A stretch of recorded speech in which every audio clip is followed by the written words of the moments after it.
Dia Tuhan yang Maha Esa, tidak ada yang serupa dengannya. Ia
kita mulakan pengajian kita.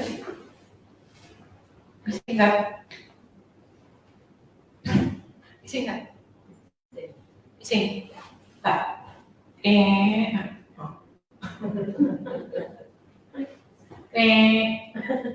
Bising tak? Tak bising? Saya berbuat. Saya berbuat. Belakangnya dia. Tak? Sekarang okey? Belum mula je? Mana yang lain? Hari raya lagi kan? Alah. Asyik raya dia tak boleh habis ni. Sebulan? Allah. Hari raya sebulan. Ni berapa jauh ada lagi? 20? Tak tahu. Sampai tak kira. 18? Oh, baru 18 Ada lagi berapa hari je? Selagi. Ingat kan dah 25 tu. Berapa lagi nak habis ni? Okey, baik, kita mulakan pengajian kita. Bismillahirrahmanirrahim. Innalhamdulillah nahmaduhu wa nasta'inuhu wa nastaghfiruh wa na'udzu billahi min shururi anfusina wa min sayyiati a'malina. Man yahdihillahu fala mudilla lahu wa man yudlilhu fala hadiya lahu. Wa asyhadu an la ilaha illallah wahdahu la syarika lahu wa asyhadu anna Muhammadan 'abduhu wa rasuluhu amma ba'd. Rabbi shrah li sadri wa yassir li amri wahlul 'uqdatam min lisani yafqahu qawli. Rabbi zidni 'ilma warzuqni fahma. Allahumma inna nas'aluka 'ilman nafi'a wa rizqan thayyiban wa 'amalan mutaqabbalan. Assalamualaikum warahmatullahi wabarakatuh. Okey, hari ini kita nak mulakan surat yang macam tu. Ingat kita berapa? Oh, 381. Dengar 281 ni. Kita bincang tentang apa ni? Masih ingat lagi? Sebelum ni kerajaan Parsi dapat tahu mengenai Islam dah berkembang. Kemudian Yazid tak suka mencuba menubuhkan pasukan yang besar untuk apa? Untuk memerangi tentang muslimin. Okey. So sekarang kita bincang tentang peperangan apa? Nahawan. Okey, kita masih lagi bincang tentang peperangan Nahawan. Jadi hari itu sebelum kita cuti, kita dah bincangkan tentang tarikhnya, kenapa ia berlaku dan bagaimana persiapan di kalangan kaum muslimin. Jadi hari ini kita akan sambung tentang penobatan An-Nu'man sebagai panglima pasukan. Jadi maknanya sebelum ini ada perbincangan di kalangan para sahabat Nabi SAW, siapakah yang akan menjadi ketua ataupun panglima perang dalam peperangan Nahawan, yang mana pada waktu itu Umar bin Khattab dia berbincang dengan semua para sahabat yang lain, dan akhirnya keluarlah dinaikkan nama seorang sahabat itu bernama An-Nu'man bin Muqarrin. Okey. Lihat muka surat 381 di situ kita akan mulakan pembacaan. Penobatan An-Nu'man sebagai panglima pasukan. Umar menulis surat kepada An-Nu'man yang ketika itu masih di Basrah. Isinya maknanya intipati pengisian surat itu untuk segera berangkat bersama pasukannya menuju Nahawan. Dan jika seluruh pasukan telah berkumpul, maka An-Nu'man lah yang menjadi panglima tertinggi untuk seluruh pasukan. Okay, jadi Umar bin Khattab dia kata, bila dah sampai di tempat ini, semua pasukan telah berkumpul. An-Nu'man akan menjadi panglima yang paling tinggi. Maknanya di sini bukan tentera An-Nu'man sahaja yang berangkat ke tempat itu. Ya, ada ramai lagi tentera-tentera kaum muslimin yang datang daripada pelbagai tempat, tapi bila semua dah berkumpul, yang menjadi panglima tertingginya ialah An-Nu'man. Namun di sini Umar bin Khattab dia juga ada memberikan beberapa perintahnya, iaitu dia kata jika dia terbunuh, maknanya nanti dalam peperangan ini jika An-Nu'man dia mati syahid, dia tewas dalam peperangan itu, ada pengganti yang telah dilantik bagi menggantikan tempat An-Nu'man. Jadi di sini Umar bin Khattab dia kata hendaklah digantikan dengan Huzaifah bin Al-Yaman. Seterusnya, jika Huzaifah bin Al-Yaman juga terbunuh, maka digantikan oleh Jarir bin Abdullah. Okey, dan jika Jarir bin Abdullah juga terbunuh, maka digantikan oleh Qais bin Bakshur. Jika ternyata Qais juga terbunuh, maka kita gantikan pula dengan si Fulan, kemudian si Fulan, hingga 7 orang, dan di antara mereka adalah Al-Mughirah bin Syu'bah. Ada juga yang mengatakan bahawa Umar tidak menyebut nama Syu'bah. Wallahu a'lam. Jadi di sini Umar dia dah siap-siap lantik 7 orang untuk menjadi pengganti kepada An-Nu'man jika berlaku, maksudnya jika Nu'man dia terbunuh dalam peperangan ini. Jadi Umar bin Khattab dia dah letakkan ganti. Kenapa Umar buat begitu? Tak bergaduh? Macam mana tu Cik Kamaria kalau bergaduh ni? Banyak kumpulan kan. Jadi bila ditetapkan, jadi orang tak boleh nak suruh. Oh, sedang get ready lah. Jadi tak payah nak fikir-fikir. Kalau kita tak lantik, oh semua tak jadi.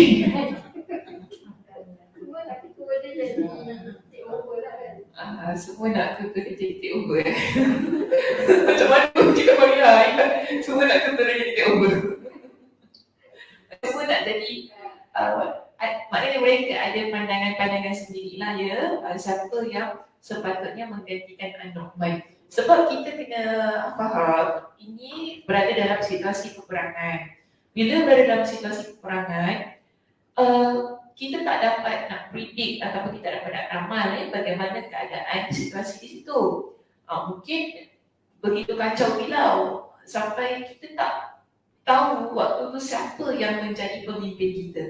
Jadi bila dah siap-siap di sini maknanya dah ada wasiatnya, dah ada perintahnya kat situ, kita lebih bersedia. So maknanya bila An-Nu'man dia terbunuh, kita dah tahu dah siapa pemimpin kita seterusnya. Kita dah tak payah fikir lagi. Dia maknanya kita dah terus akan ikut kepada perintah, ikut kepada arahan yang akan diberikan oleh next panglima yang berikutnya. Kita tak ada fikir, okey sekarang kita berkumpul nak musyawarah, nak lantik siapa pula. Tak ada macam tu.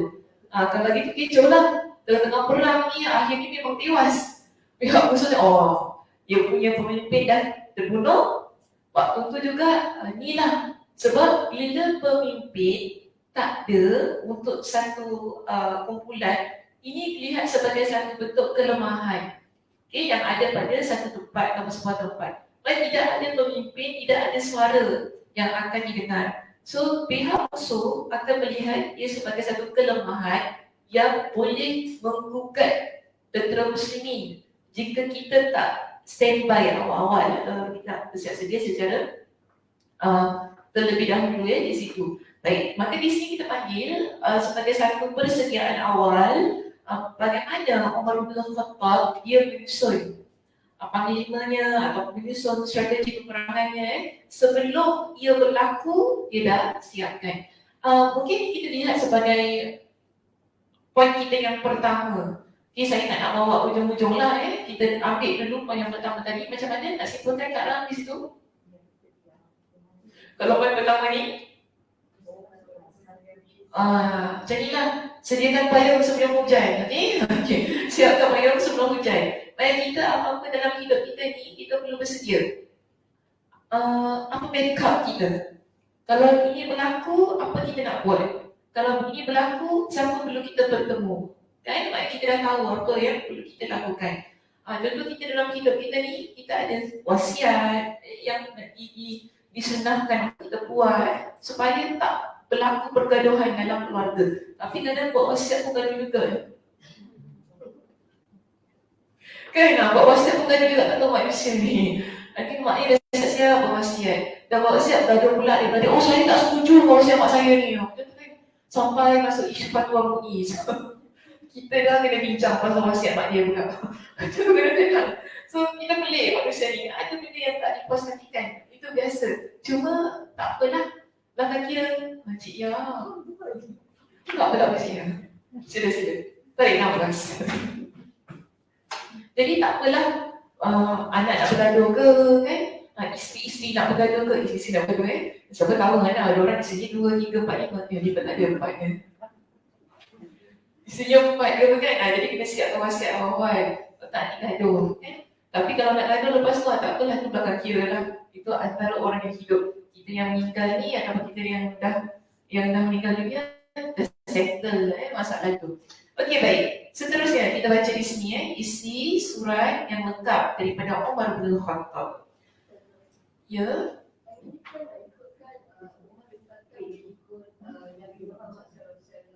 Ada satu kekurangan, Nabi dah siap guna apa kalau dia ikut apa yang Nabi. Betul. Di situ ada sunnahnya daripada Nabi SAW di dalam beberapa perangan. Nabi sudah persiapkan siapa yang akan menggantikan jika sekiranya berlaku berlakunya kematian di kalangan panglima perang dalam tentera muslimin. Jadi Nabi SAW ada melakukan hal ini dan akhirnya dia diikuti oleh khalifah-khalifah yang seterusnya yang telah menggantikan Nabi SAW. Okay, terima kasih Cik Maria atas cakap masukan di Malaysia. Terima kasih atas masukannya. Terima kasih Cik Maria atas poin yang diberikan. Okey baik, seterusnya. Adapun isi lengkap dari surat Umar tersebut adalah sebagaimana berikut. Bismillahirrahmanirrahim. Dari hamba Allah Umar Amirul Mukminin kepada An-Nu'man bin Muqallid. Assalamualaikum. Sesungguhnya aku memuji Allah yang tidak ada Tuhan yang berhak disembah selain Dia. Amma ba'du. Aku mendengar pasukan orang Ajam. Orang Ajam maksudnya apa? Apa dia? Non-Arab, okey. Ini bahasa Arab lah. Bahasa Arab kalau panggil Ajam ni maknanya orang bukan Arab. Jadi orang Parsi di sini Parsi kan? Betul tak? Betul apa dah lupa dah. Kita pernah dengar siapa ni? Tentera Parsi kan? Okey, tentera Parsi dah. Jadi orang Ajam ni adalah tentera Parsi yang kita panggil sebagai non-Arab. Baik, telah berkumpul untuk memerangi kalian di Nahawan. Jadi mereka ada konspirasi, mereka ada perancangan untuk menumpaskan kerajaan Islam Madinah yang telah berjaya menakluki wilayah Iraq ini. Dan antara tempat yang mereka aim ataupun mereka pusatkan di situ ialah Nahawan. Jika suratku sampai kepadamu, maka berangkatlah bersama pasukanmu dengan nama Allah. Dia letak nama Allah kan? Okey, dalam bahasa Arab bi-amrillah. Bi-amrillah maksud perintah Allah. Jadi silap terjemahan dekat sini. Okey, dengan perintah Allah, bukan dengan menyebut nama Allah. Baik, maka berangkatlah bersama pasukan dengan, maknanya atas perintah Allah, dengan pertolongan Allah dan kemenangan yang akan diberikan Allah kepada kalian. Jangan kamu membawa pasukanmu ke tempat yang gersang.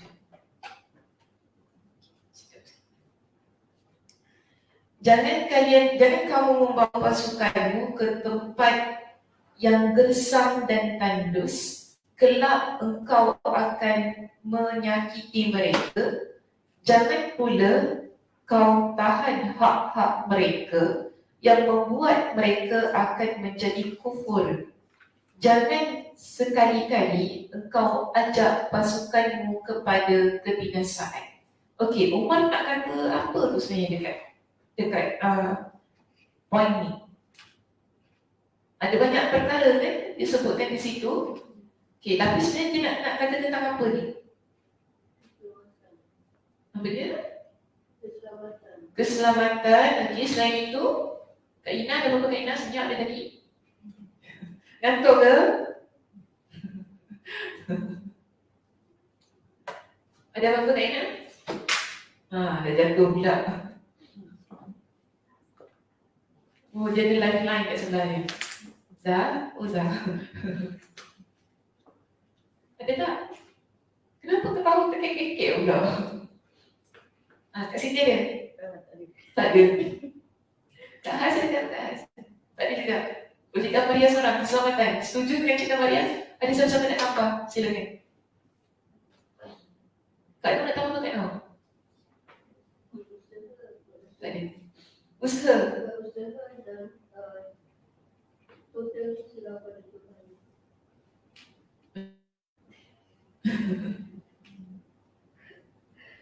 Usaha. Oleh kerana ini kita berusaha jawapan ini kan. Dan setiap kesilapan itu. Oh, berusaha kemudian berserah kepada Allah. Baik.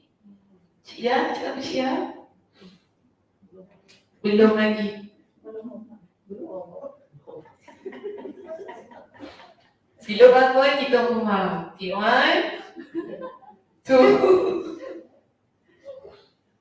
Belum. Kak Aisyah ada apa Kak Aisyah? Belum lagi. Betul, belum lagi. Semua belum lagi ni kenapa ni? Belum, tak ada raya.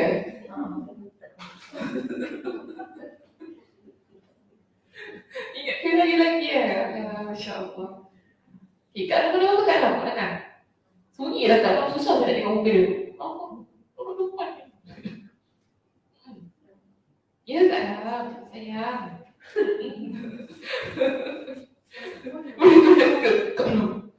Ya Kak Adam, okay, sila Kak Adam. Yes. Tak apa, tak kisah apa-apa poin. Tadi Cik Ya pula. Cik Maria kata, Cik Ya juga ada. Cik Maria kata, keselamatan, berusaha, kemudian bertawakal kepada Allah. Dan ada apa lagi tak? Jangan kamu membawa pasukanmu ke tempat yang gersang dan tandus. Okey, ni saya setuju lah dengan Cik Ya tadi kata. Kan? Ini keselamatan. Lagi, kelak engkau akan menyakiti mereka.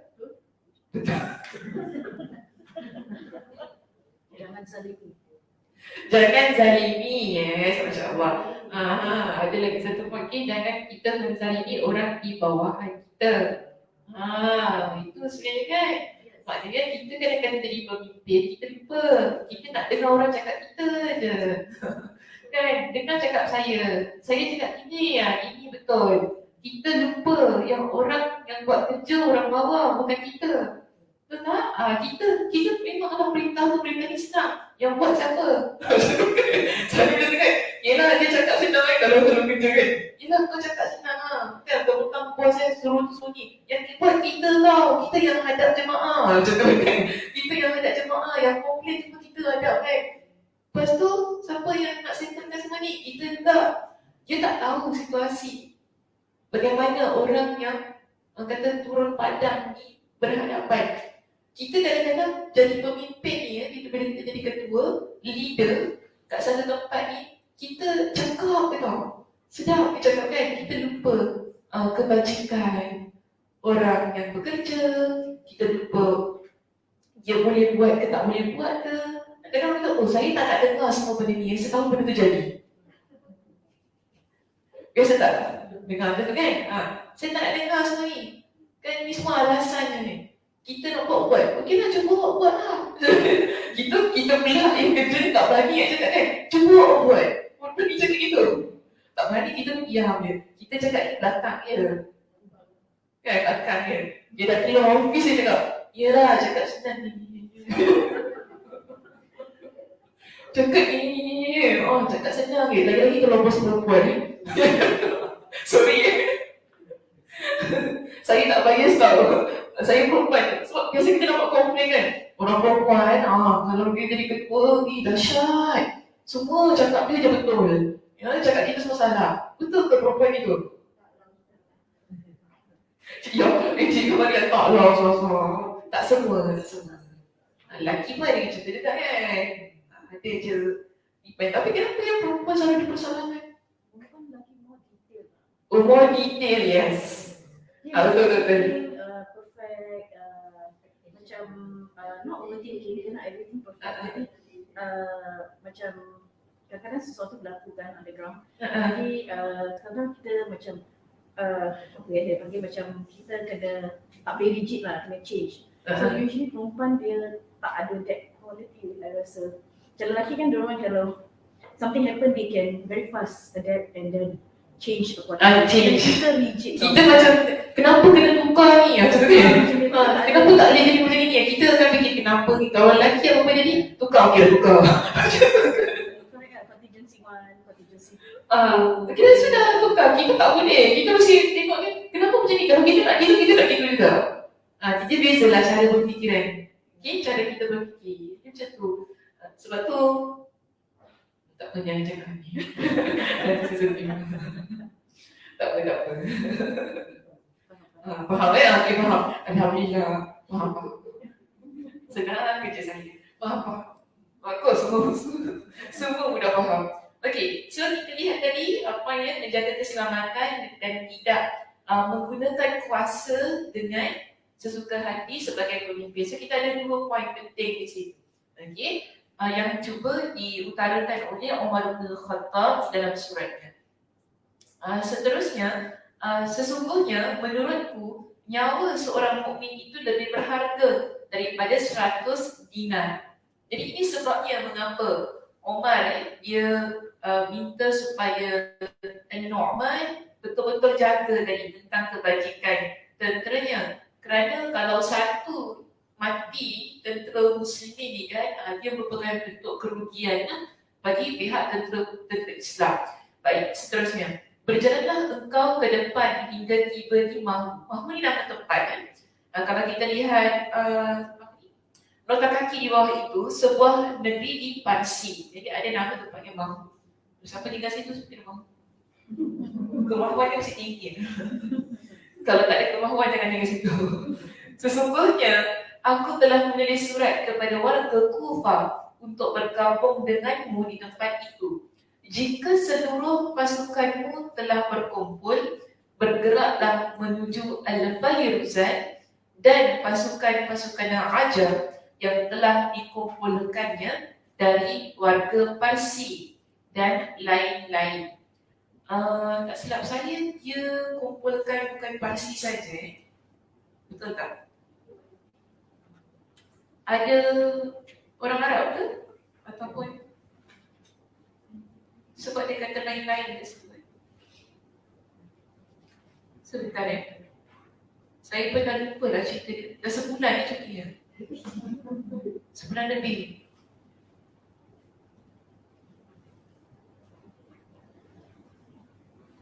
Fairuzan ni nama Panglima Parsi tu.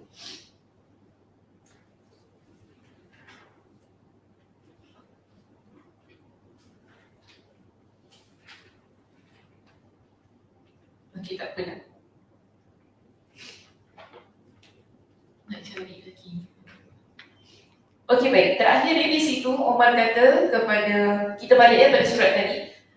Umar kata kepada Nu'man, perbanyaklah ucapan la haula wala quwwata illa billah. Kenapa?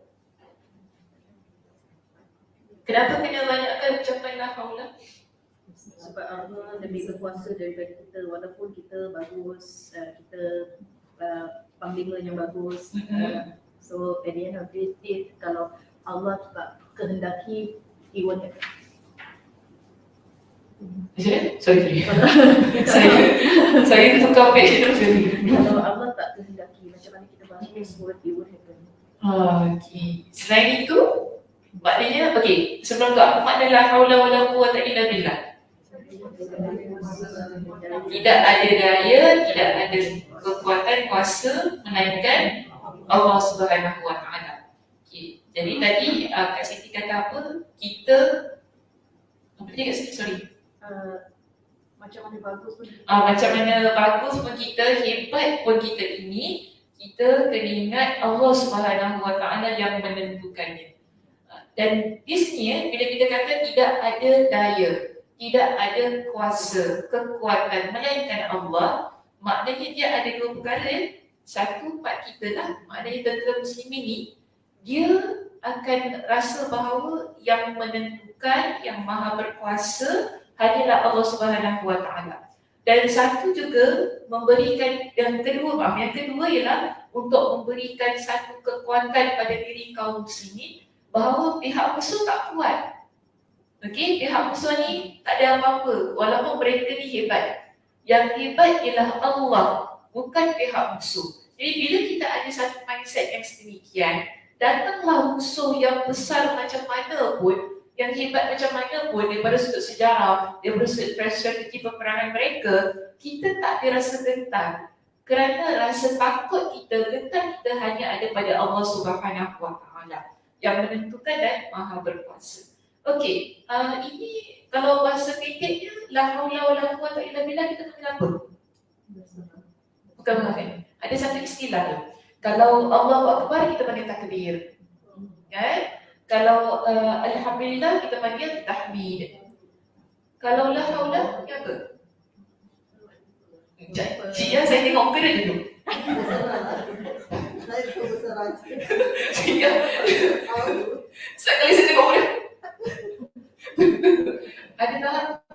Saya dah pernah, kita dah pernah bincangkan tentang la haula wala quwwata illa billah banyak kali. Start daripada T juga. Apa dia? Start daripada T. Tak. Start daripada H. Oh, H. Ada? Betul tak? Apa dia? Apa la? Hamdalah tu alhamdulillah. Okey, cepat. Mana? Sini. Saya baik tak?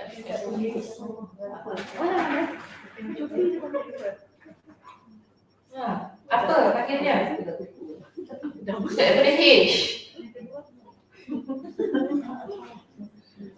Ini nak macam main game apa je? First letter. Ya, istilah. How kuala. Siapa tak tahu? Masya Allah, saya bangga petition satu. Tak ada gula-gula lah kakak nak bagi. How kuala. How kuala. Ini singkatan lah. So kalau kita kata memperbanyakkan how kuala, okay, maknanya kita dah faham dah. How kuala ni maknanya ialah kita ucap la haula wala quwwata illa billah. Nabi kata hauqalah ni apa? Kelebihan dia. Dapat ganjaran syurga, lebih tepat lagi, lebih spesifik lagi apa dia? Mendapat ampunan daripada Allah SWT. Bukan. Main tembak ada semua Mana tu sampah? Mana sampah? Tak ada sampah lagi. Macam mana? Nabi disebut tentang la haula wala quwwata illa billah. Dia ada berkaitan dengan syurga tapi spesifiknya dia punya yang lebih detail. Zikir ini kita panggil dia sebagai kunuz. Cakap bahasa Arab. Kunuz jannah. Harta perbendaharaan dalam syurga. Okey?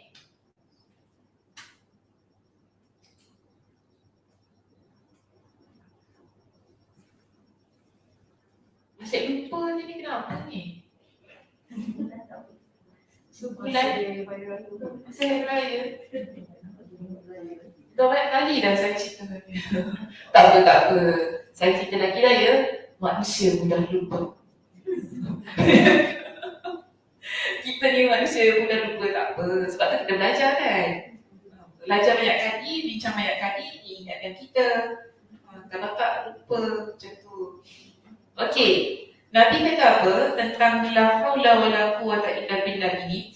Nabi ada beritahu, Nabi ajarkan zikir ini kepada Abu Musa al-Ash'ari. Dia seorang sahabat baginda. Nabi kata kepada dia, ala adulluka ala kalimatin min kunuzil jannah. Takkah engkau, aku tunjukkan kepada engkau dengan kalimat yang mana ia merupakan perbendaharaan syurga. Jadi Faqul Abu Musa al-Ash'ari berkata apa? Ya wahai Rasulullah, ajarkan kepada saya. Jadi Nabi kata apa? La haula wa la quwwata illa billah. Jadi ini zikir yang kita maksud kunuz jannah ni lah, perbendaharaan syurga. Kita bila kita memperbanyakkan zikir ini, dia akan menjadi satu aset dalam syurga untuk kita. Dia harta yang kita kumpul untuk kita di dalam syurga nanti. Okay, dia sedemikian maksudnya. Jadi sebab itu di sini disampaikan maksudnya yang baik, kemudian ada keutamaan yang tersendiri. Sebab itu Umar bin Khattab dia ajarkan kepada An-Nu'man itu tadi, ataupun dia beritahu kepada An-Nu'man. Bukan sahaja maksud dalam isi surat ini, bukan sahaja Umar dia suruh kepada An-Nu'man tadi, tapi seluruh tentera kaum muslimin, mereka yang ikut pergi berperang, ikut serta yang menjadi pasukan tentera muslimin ini, disarankan, dianjurkan untuk memperbanyakkan zikir hauqalah itu tadi, iaitu la haula wala quwwata illa billah. Zikir ni kita baca juga masa kita nak bangun tahajud kan? Baca ke tak? Masa Ramadan bangun baca tak? Ke tak terbaca? Bangun-bangun je, sanggup aku nak cepat. Jadi ini sunnahnya bila Nabi SAW baginda bangun malam. Okay, bila Nabi bangun malam, Nabi akan baca zikir ini, tapi depannya ada lagi lah, iaitu ucapan ketika kita bangun waktu untuk solat tahajud. Nabi ajarkan kita dengan doa, la ilaha illallah wahdahu la syarikalah, lahul mulku wa lahul hamdu wa huwa ala kulli syai'in qadir. Zikir biasa lah Subhanallah walhamdulillah wallahu akbar wa la haula wa la quwwata. Jadi ini doa bila kita bangun untuk solat sunat tahajud kan, ataupun bila kita tersedar di waktu malam tu, kita baca zikir ini, lalu kita bangun, ambil duduk, kita solat 2 rakaat. Biasanya Nabi mengamalkan doa sedemikian. Okay, saya ulang kembali, mungkin ada yang nak salin doanya. La ilaha illallah wahdahu la syarikalah, lahul mulku wa lahul hamdu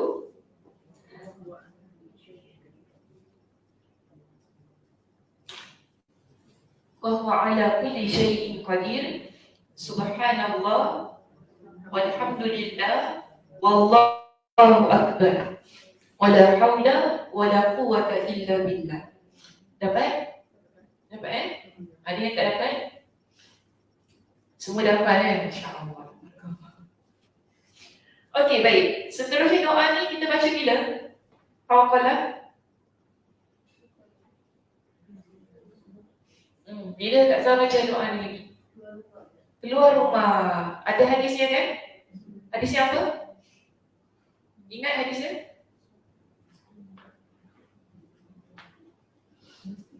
Tak hafal ya hadis. Kenapa kita dianjurkan baca doa ni?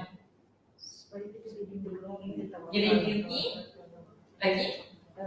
Apa urusan kita nak buat, habis itu akan dipermudahkan. Dipermudahkan, betul.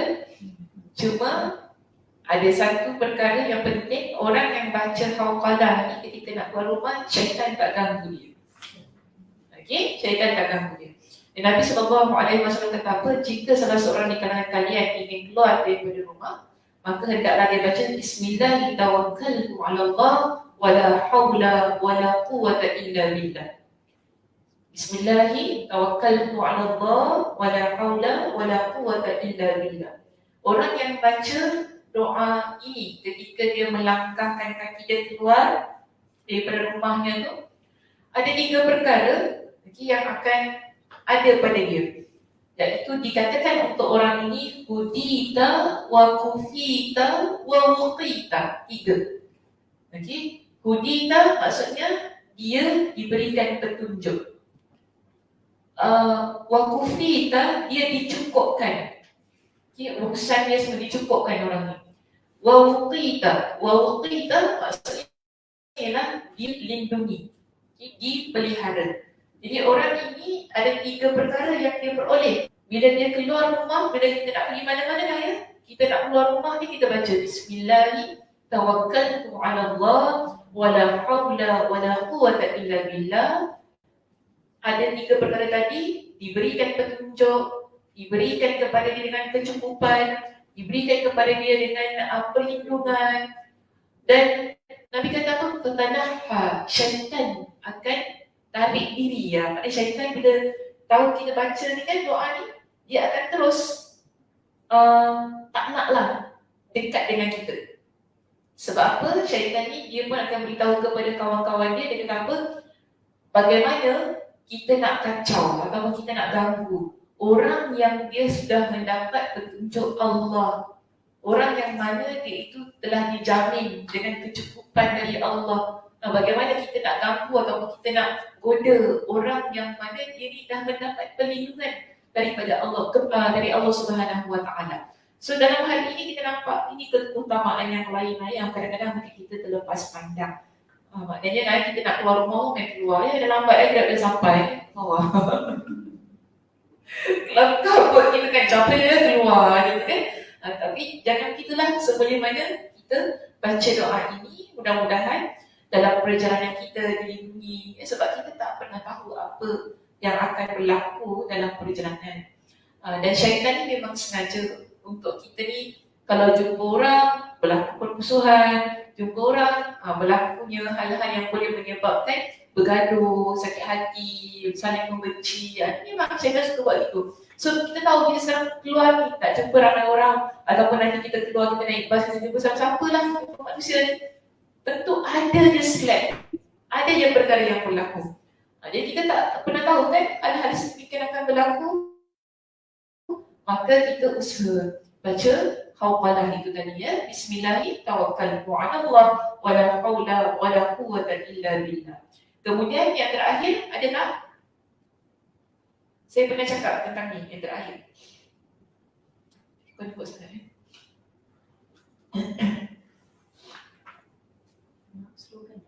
Apa? Panas tak? Nanti saya takut lain panas. Sebab cuaca memang tengah panas kan? Okey. Ada tak? Selain daripada dia menjadi perbendaharaan syurga, kedua tadi saya cakap apa?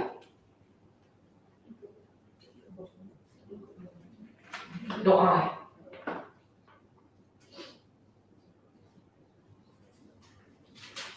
Oh tak. Doa apa? Bangun tadi kan?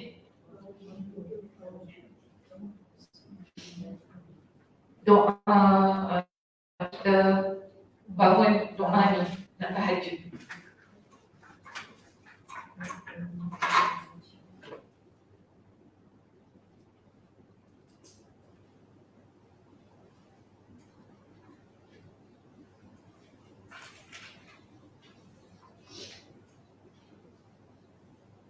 Tiga baru tadi doa keluar rumah kan? Ada yang keempat? Nabi ajar doa ni. Okay. Doa bila kita sakit.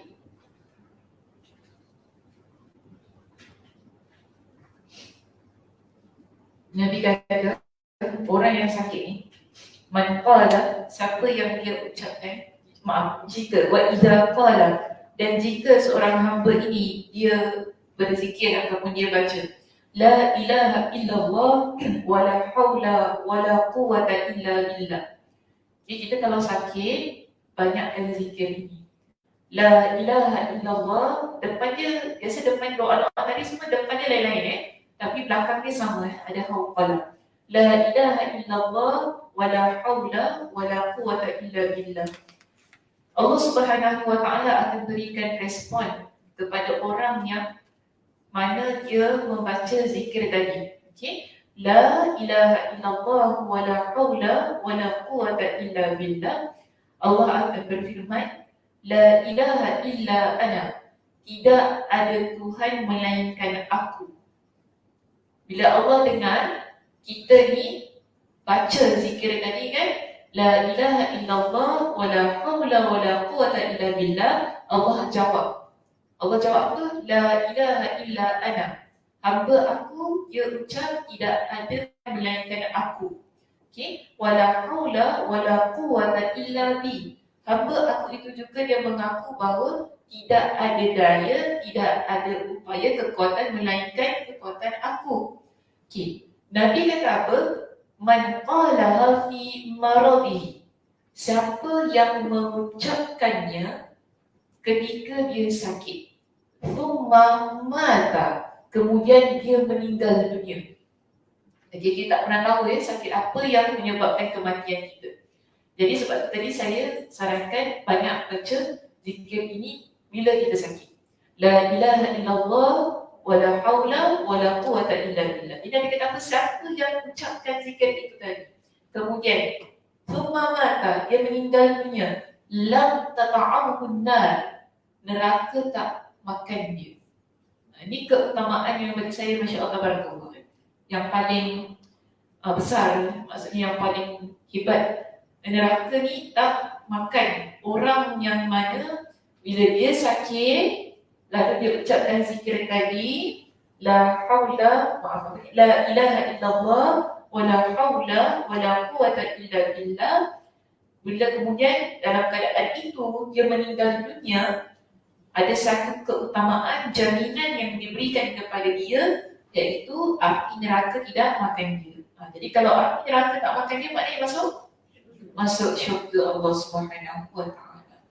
Jadi sebab itu penting di sini kita memperbanyakkan hauqalah, kerana ada banyak keutamaan yang telah diajarkan oleh Nabi sallallahu alaihi wasallam kepada kita pada ucapan la haula wa la quwwata illa billah. Baik, terus ya kita sambung bacaan kitab ini. Kau berapa sekarang? Saya tak pakai jam.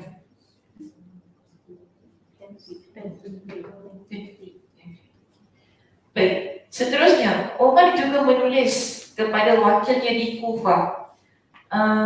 Tadi Nu'man dia dekat mana? Basrah. Okey. Sekarang Umar dia juga tulis kepada wakilnya di Kufah yang bernama Abdullah bin Abdullah agar menyiapkan pasukan untuk dikirim ke Nahawan yang dipimpin oleh Huzaifah bin Al-Yaman, hingga pasukan ini bergabung dengan An-Nu'man bin Muqarrin. Dan jika An-Nu'man gugur, maka digantikan oleh Huzaifah, dan jika Huzaifah terbunuh, maka digantikan oleh An-Nu'aim. Jika Huzaifah terbunuh, maka diganti oleh Nu'aim bin Muqarrin. Kenapa ya? Macam lain macam ni tadi.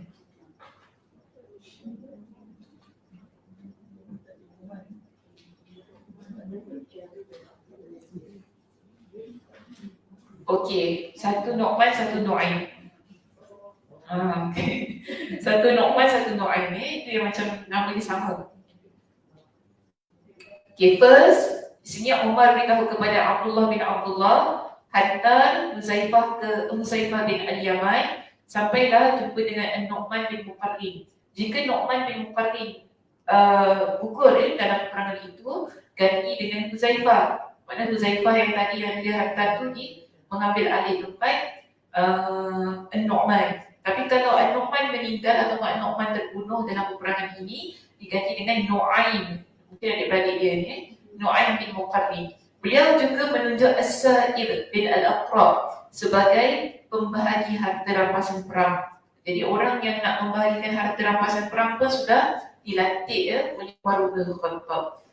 Maka berikutan daripada kiriman surat ini, Huzaifah mulai bergerak maju dengan membawa pasukan dengan jumlah yang besar menuju An-Nu'man bin Muqarrib agar berkumpul di tempat yang telah disepakati. Dalam pasukan Huzaifah turut pula para panglima pasukan Iraq, dan dia telah menyiapkan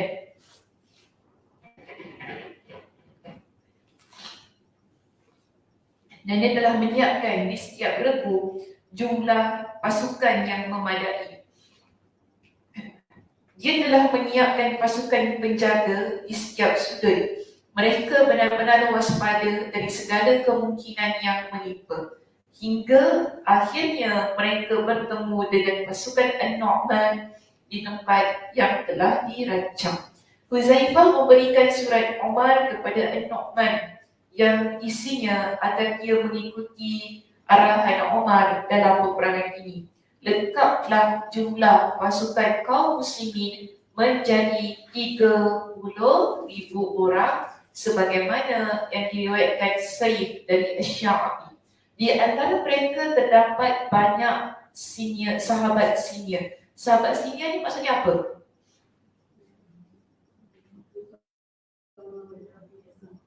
Sahabat-sahabat yang terdahulu, maksudnya sahabat-sahabat macam seangkatan dengan Umar bin Khattab. Jadi kita panggil senior sebab ada sahabat senior, sahabat junior. Kenapa ada sahabat junior? Sebab junior.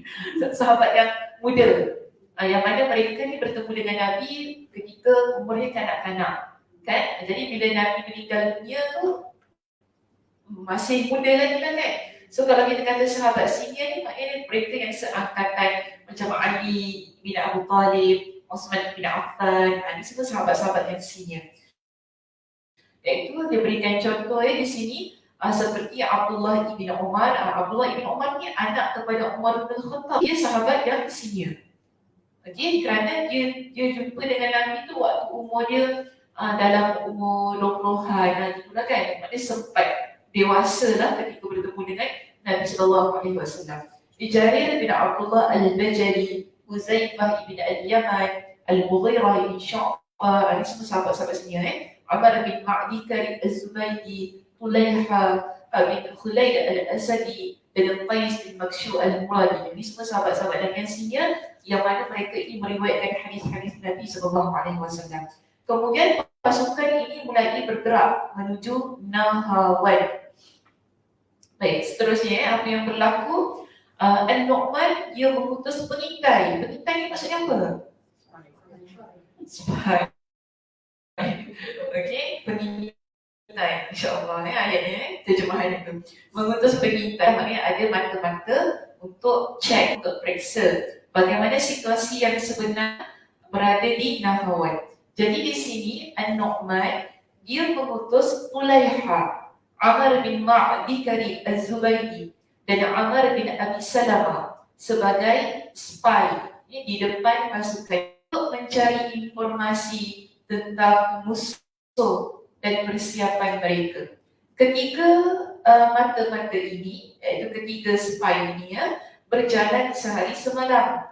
Tak berapa lama kemudian Amr bin Abi Salamah dia pun kembali. Ketika ditanya kepada dia, jadi An-Nu'man tanya kepada siapa tadi? Amr. Kenapa balik? Kenapa balik ni? Ada dapat apa-apa info tak? Ada dapat apa-apa maklumat tentang pihak musuh? Jadi dia kata apa? Aku berada wilayah orang Ajam yang belum aku ketahui selok-beloknya. Aku khawatir nanti aku dibunuh oleh mereka yang menguasai medan pertempuran. Jadi dia jalan sehari semalam, dia macam tak apa-apa. Kan Amr ni, dia tengok macam tak ada apa-apa, dia risau. Dia takut kan, jadi dia balik. Sebab dia kata, dia tak biasa dengan tempat itu. Mungkin ada taktik ataupun pihak musuh ni dah buat something untuk merangkap dia lah. Sebab sehari semalam berjalan, dia tak nampak apa-apa kan, jadi dia balik. Itu yang dia kata, dia bimbang pihak musuh akan menguasai medan akan dibunuh dan mereka memasuki medan pertempuran. Baik, setelah itu Amr bin Ma'di Karib juga kembali dan berkata, kami tidak melihat seorang pun. Aku khawatir jangan-jangan mereka telah membuat perangkap di jalan. Jadi tadi ada 3 orang, 2 balik. Al-Nu'man hantar 3 spy, kan? 2 pulang kerana bimbang sebab mereka tak dapat apa-apa maklumat.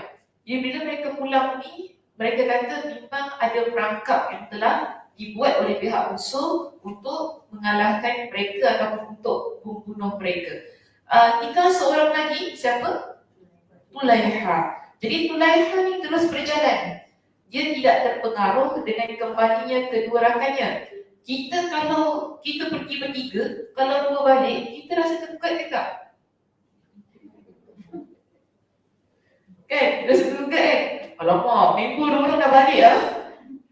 Kan yang mana dua-dua ni dia takut kan? Dia takut kena ada perangkap, kena bunuh lah kan? Tapi Tulaiha, dia tak, yelah tak tergugat lah. Tak apa, dia jalan juga. Kalau saya tergugat juga saya. Alamak ni 2 orang dah balik ni macam mana kita tinggal seorang lah kan? Kita mungkin rasa takut juga. Tak apalah, kita pun balik je lah. Tapi Tulaiha tidak. Tulaiha, dia buat macam ni nampak? Tulaiha terus berjalan. Tidak terpengaruh dengan kembalinya kedua rakannya tadi. Setelah berjalan sebanyak puluhan farsah, maknanya jauh. Okay? Saya pun susah nak cakap puluhan farsah ni macam mana. Tapi maknanya seluruh Nahawan tu dia dapat jalan. Yang mana dia sampai di Nahawan dan berhasil menyusup ke pasukan musuh sehingga dia dapat mengumpulkan segala informasi yang diperlukannya. Selanjutnya, dia kembali kepada An-Nu'man dan memberitakan segala yang dilihatnya sambil memberitahukan kepadanya bahawa jalan menuju Nahawan aman, tidak ada yang perlu ditakutkan. Jadi Tulaiha ni dia berjaya sebagai spy kita ni lah. So kalau nak jadi spy, jadi macam Tulaiha.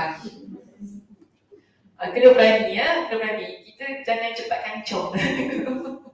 Tengok anak tak ada apa-apa pun balik lah tak ada apa-apa pun balik lah sudah kan. Tapi mungkin kita tak jalan lagi jauh. Sebab tu Tulaiha dia jalan jauh lagi. Jalan lagi sampai dia bertemu dengan sebuah tempat yang betul-betul memberikan informasi berguna untuk sebagai satu maklumat bagi menyusun strategi peperangan mereka. Baik, seterusnya kita lihat di sini, kita ambil ini sebagai perbincangan kita yang terakhir. Pasukan Islam mulai bergerak menuju Nahawan. So, based on apa yang Tulaiha bawa tadi kan, sebagai maklumat, informasi kepada Nu'man sebagai panglima perang yang tertinggi pada waktu itu, mereka pun berjalan seterusnya nak berjalan dapatkan pasukan depan di bawah pimpinan Nu'aim bin Muqarri. Jadi biasa tak ada Nu'aim bin Muqarri. Sayap kanan dan kiri dipimpin oleh Huzaifah dan Suwaid bin Muqarri. Banyak dikroni dekat sini. Semua dia berani Kalau dia punya dia boleh kat sini. Nu'aim dekat depan. Betul tak? Okey. Kanan, Suwaid kiri. Okey, pasukan dipimpin oleh Al-Qa'qa' Amr dan pertahanan belakang dipimpin oleh Mudazi' bin Mas'ud. Tak berapa lama kemudian mereka pun sampai di hadapan tentera Parsi. Okey, terus masuk, terus bertempur dengan tentera Parsi yang berada di bawah komando ataupun panglima perang Al-Fairuzan yang membawa 150,000 tentera pasukan yang tidak ikut dalam peperangan Qadisiyah. Tentera Muslimin berapa tadi? 30,000. Berapa lebih? 150 minus 30. Apa? 5 kali ganda. Oh, dia tak bagi saya jawapan ada 50 minus 30 berapa. Maknanya tentera tu lebih ramai. Okay? Tentera pihak musuh, tentera Palestin lebih ramai daripada tentera Muslimin. Dan di sini kita lihat di situ ketika kedua pasukan berhadapan, An-Nu'man dia bertakbir dengan pasukannya sebanyak 3 kali dengan suara takbir yang menggoncang barisan orang-orang Ajam serta membuat mereka sangat ketakutan. Ini bukan takbir hari raya. Takbir hari raya sayu. Tapi lain lah, Mekah yang takbir lain. Okay. Mekah yang takbir dia tegas sikit. Lain. Tak tahu mana dapat, saya terlagi juga. Kita dekat Nusantara ni mana dapat lembut lagu. Allahu Akbar. Pelik dia buat. Tapi macam sayu kan. Sampai Mekah lain pula pelik lembut dia. Kan? Lain, lembut dia lain. Dia tegas. Maknanya takbir maknanya kita mengagungkan Allah. Suaranya kena tegas biasanya tu.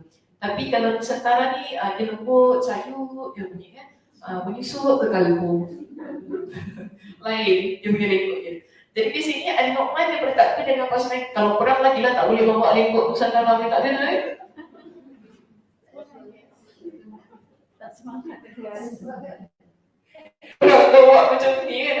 Semua pelik. Kenapa Nu'man ni ya? Allah. Orang semua tentera pihak musuh pun tak takut tu. Kan? Tentera musuh pun enjoy kita lagu ni. Sedap betul ya, sedap. Tapi tak tahu juga. Kadang-kadang bila dia menusuk ke kalbu pun, dia buat berlaku sesuatu perkara yang berbeza kan. Okey, jadi di sini kita lihat bila An-Nu'man dia bertakbir 3 kali kan, dengan suara takbir yang menggoncang, maknanya suara bertakbir dengan pasukannya. Bukan Nu'man seorang, kalau Nu'man seorang boleh tak jadi. Tapi kita dapat 30,000 tentera muslimin pada waktu itu turut bertakbir bersama dengan An-Nu'man dalam keadaan yang mana suaranya begitu kuat sehingga dia menggoncangkan pihak musuh yang jumlahnya tadi 150,000 orang tentera. Maknanya suara tu kuat. Suaranya betul-betul menggerunkan. Dia suara takbir tu kan. Sampai pihak musuh pun jiwa rasanya takut. Jadi An-Nu'man memerintahkan pasukannya agar meletakkan perbekalan mereka. Mereka mematuhi arahan ini. Mereka meninggalkan segala bekal dan kenderaan, kemudian mendirikan kemah-kemah mereka. Kemah An-Nu'man dibuat sangat besar dan didirikan oleh 14 orang pembesar pasukan. Belum pernah terlihat sebelumnya kemah sebesar ini di Iraq. Setelah mereka meletakkan segala beban mereka, An-Nu'man segera memerintahkan pasukannya untuk bertempur tepat di hari Rabu. Maka pertempuran tercetus di hari itu dan hari berikutnya. Hari Rabu, hari berikutnya hari Khamis. Berapa hari? 2. Okey. Pada hari Jumaat, sambung hari Jumaat peperangan 3 hari ya. Pasukan musuh melarikan diri berlindung ke dalam binting mereka. Masuk hari ketiga, pihak musuh dah rasa nak hampir kalah. Walaupun tadi mereka ada 150,000 orang tentera. Namun di sini kita lihat, masuk pada hari ketiga, tentera pihak musuh mula berundur, mereka sembunyi di benteng mereka. Yang menyebabkan pada hari yang ketiga ini, kaum muslimin pun mengepung mereka dengan sangat ketat dari segala penjuru dalam beberapa jangka waktu yang ditentukan Allah. Maknanya tak sebut lagi sampai bila. Sementara tentera Ajam, mereka ini keluar menyerang dan masuk ke benteng sesuka hati.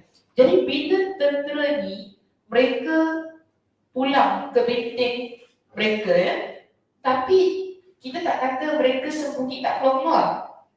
Kadang-kadang mereka keluar menyerang tentera muslimin, kemudian mereka masuk kembali. Dia keluar dan masuk menyerang tentera muslimin. Namun tak keluar sebagaimana hari yang pertama dan hari yang kedua. Hari pertama dan yang kedua memang dia terus berlaku pertempuran itu. Masuk pada hari yang ketiga, dia main cak-cak. Kan dia main cak-cak. Sekejap masuk, sekejap keluar, sekejap keluar. Okay? Sekarang ini, bila berlaku keadaan yang sedemikian, saya nak, tadi saya kata kelas, kita ambil yang kelas lah. Al-Mughirah diutus kepada panglima perang musuh. Bila berlaku yang begitu, sampai tadi kita tak tahu waktu sehingga waktu yang ditentukan oleh Allah, kita tak tahu macam mana. Dalam bahasa kita, kalau macam ni, kan dia keluar masuk. So kita tak habis-habislah perang macam ni. Dia tak ada penghujungnya. Maka sebab itu kita lihat berlakulah satu lagi keadaan yang di sini dijelaskan. Al-Mughirah diutus kepada panglima perang musuh. Panglima musuh meminta agar salah seorang tentera Islam datang untuk berunding dengan mereka. Jadi pihak musuh ni mereka kata okey, bagi wakil daripada tentera muslimin jumpa kita meeting. Okey, kita meeting, kita mesyuarat. Nak lihat di mana jalan keluarnya. Untuk memenuhi permintaan mereka ini, Al-Mughirah ditunjuk. Al-Mughirah itu dilantik untuk jumpa dengan pihak musuh. Ketika bertemu dengan mereka, Al-Mughirah menyebutkan betapa hebat pakaian dan majlis pihak musuh ini serta perkataannya yang sombong yang merendahkan bangsa Arab. Dia mengatakan bahawa bangsa Arab adalah bangsa yang selalu kelaparan dan bangsa yang paling mengerikan, mempunyai status harkat martabat status yang rendah. Setelah mengucapkan syahadah dan memuji Allah, maka Al-Mughirah menjawab, kami bahkan lebih jelek dari apa yang kau katakan, hingga Allah mengutus Rasulnya kepada kami dan menjanjikan bagi kami kemenangan di dunia dan kebaikan di akhirat. Sejak Rasul diutus kepada kami senantiasa meraih kemenangan. Kami sekarang datang ke negeri kalian dan tidak akan kembali ke jurang kehancuran. Yang lampau hingga kami berhasil mengalahkan kalian di negeri kalian atau kami terbunuh di tanah kalian. Maka panglima tersebut berkata, sesungguhnya apa yang dikatakannya adalah benar dari dirinya. Okey, apa yang boleh kita keluarkan ataupun poin-poin penting yang boleh kita dapat daripada perbincangan tadi? Okey, kita nak tutup perbincangan kita. Tadi kita dah bincang beberapa poin. Pertama, kita sebutkan tentang sediakan payung sebelum hujan, iaitu satu. Kedua, apa? Keselamatan, keselamatan dan kebajikan tentera muslimin. Maknanya pemimpin menjaga kebajikan dan keselamatan orang yang dipimpinnya. Kita boleh lihat itu yang kedua. Yang ketiga, tentang zikir tadi. Zikir hawqalah. Jadi yang keempat ada. Yang keempat sila keluarkan. Yang tadi saya baca semua, kita baca tadi kisah tadi. Apa dia? Ya, tak tahu. Kalau kita berkawan, cari kawan yang selalu ada positif. Selalu ada positif. Contoh daripada yang kita baca tadi. Yang kita spy. Tiga spy. Masya Allah. Okey, tiga spy tadi. Saya tak terfikir tentang tu. Terima kasih. Kalau misalnya kita kasih misal, Ustazah. Macam saya. Oh, Masya Allah. Ustazah dapat PhD dari UKM. Okey. Contoh. Ustazah dalam hidup kamu tak payahlah nanti tak payah belajar jauh. Tadi kat Malaysia, mesti dia tak secanggih Singapura nanti. Oh. Tak ada air. Tak ada air. Di bawah. Bagi pun susah lagi itu. Ustazah tak payah. Okey, cancel tak payah belajar PhD. Tadi misalnya. Misalnya gitu. Jadi kalau dapat kawan yang positif, yang saling menyokong. Saya nak tak panggil pergi dia. Dia bercakap apa? Oh, gila. Bulan sikit nanti kan tiba-tiba kena keluar dari Singapura lagi. Semangat lah, berjuang. Masa dia pengorbanan meninggalkan. Masya Allah. Jadi, saya dapatlah dia. Masya Allah. Itu betul. Kita perlu ada teman yang memberikan sokongan padu, sokongan yang kuat. Kawan-kawan ni amat penting dalam hidup kita kan. Kita boleh tak hidup tanpa kawan? Tak boleh. Ada orang kata, saya tak ada kawan pun saya okey. Macam mana? Macam tu Ustazah cakap lagi dulu kan yang kuliah. Kita tak Apa saya cakap penting? Kita tak boleh hidup seorang lah. Basically kita mesti nak bersahabat, berkawan. At least kita punya circle tak big, but we must have small circle. Yang trusted circle macam 2, 3, 4, not more than 5. So that sahabat-sahabat kita akan tegurkan Kesalahan kita. Kesalahan kita. Betul. Kalau kita seorang, we always think we are good. Tanpa orang tegur kita. Betul? Itu pentingnya ada kawan, ada positif. Maknanya kawan tu bukan sahaja dia. Buat saya kata ni kawan ni dia macam cermin untuk diri kita kan. Sebab biasanya kita akan ambil perangai kawan kita sikit je. Perangai kawan kita sikit ni akan terbias pada kita. Itu pentingnya cari kawan yang baik. Kalau kita ada kawan yang tak baik, ketidakbaikan ataupun kejahatan dia tu akan terbias juga pada kita. So macam tadi Kak Ram kata, kalau kawan kita kawan yang positif, kita juga akan jadi turut orang yang positif dalam hidup. Kalau kawan kita yang jenis negatif, kawan yang batu api, macam mana hidup? Terima satu, kita akan ada pemikiran yang tak baik. Jadi kalau jumpa kawan ni kan, dia cakap pasal orang tu, kau ni tak bagus tau, gini. Kita mana macam Toxic ke? toxic kan, kita macam okey. Semua orang pun kita akan lihat sebagai orang yang tak baik. Dia sedemikian. So ini merupakan satu perkara yang penting. Bila kita ada kawan yang baik ini dia akan menaikkan semangat kita, melihatkan kita pada satu benda yang mungkin kita lihat dia daripada sudut yang tidak baik, tapi dia membetulkan pandangan kita dari sudut yang berbeza kan. Bila dia berikan pandangan, taklah mungkin macam ini. Dia pun nampak bayangkan kalau kawan kita ni jenis yang macam betul jangan sudah.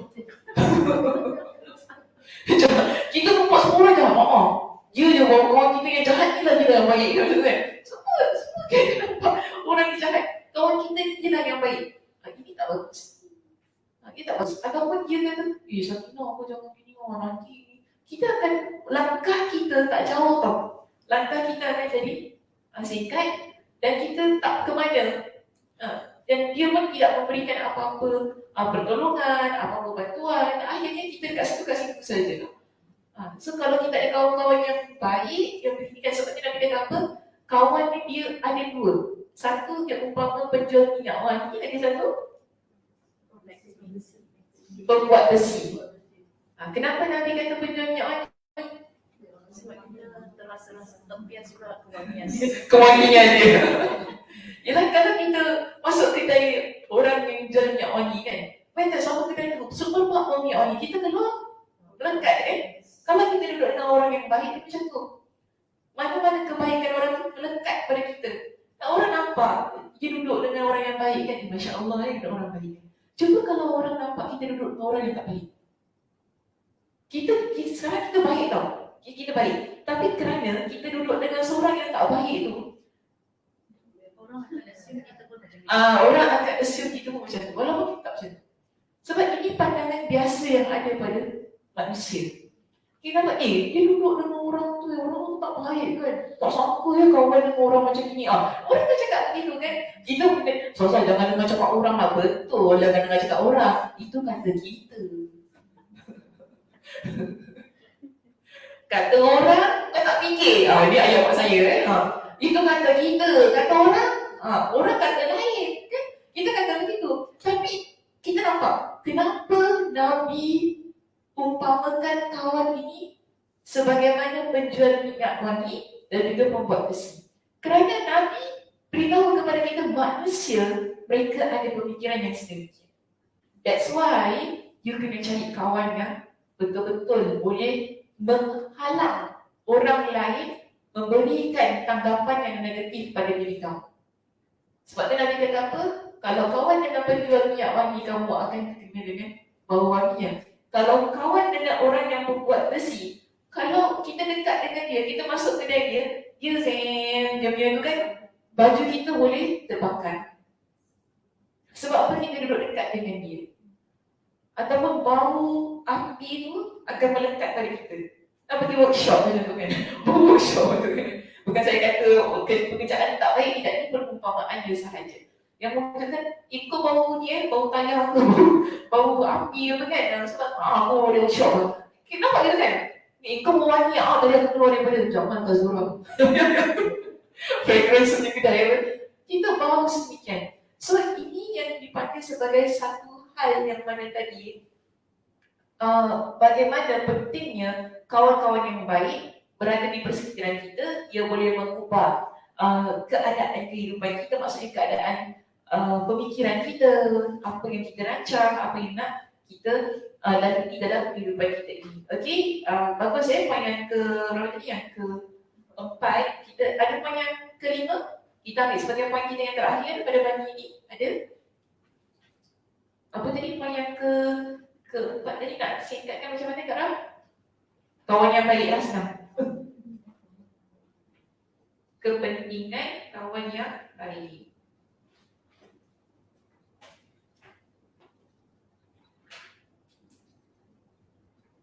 Ada nombor 5. Tak payahlah Soalnya tak ada tempat nak tulis. Ada kat atas ni. Nombor 5 ada. Siapa-siapa nak ni? Kak Aisyah nak cakap Kak Aisyah? Tak ada lagi. Kak Aisyah saya tak ada, dia dah nak penghujung lagi Kak Aisyah. Berkau maaf lagi. Tak jumpa. Kak Has ada Kak Has? Takbir lagi.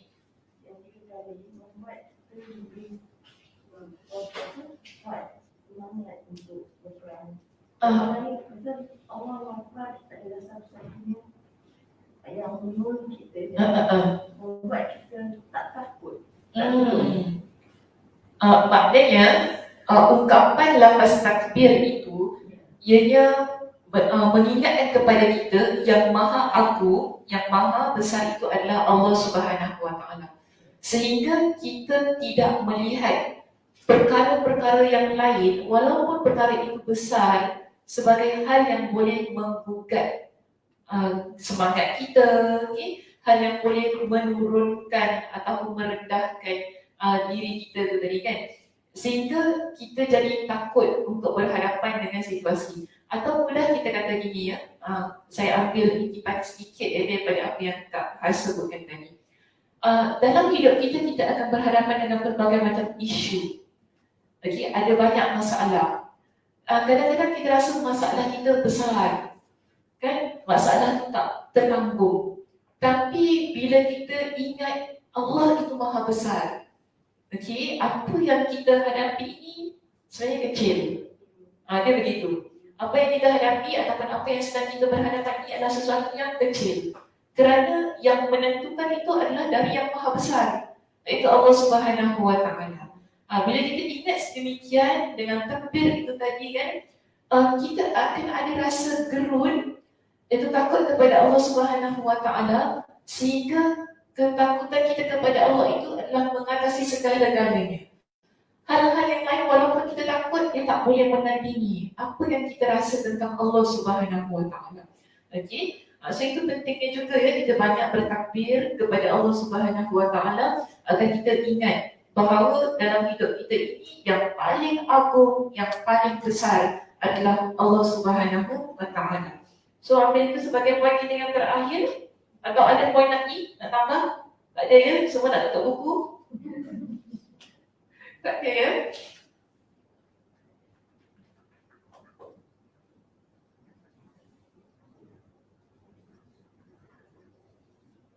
Okey, baik, itu sahaja kuliah kita hari ini. Kita berhenti di situ. Nanti insya-Allah kita sambung lagi bagaimana berlakunya peperangan ini. Tadi dah bincang sedikit ya. Nanti akan sambung. Baik, saya tutup dengan tasbih kafarah. Subhanakallahumma wa bihamdika asyhadu an la ilaha illa anta astaghfiruka wa atubu ilaik. Assalamualaikum warahmatullahi wabarakatuh.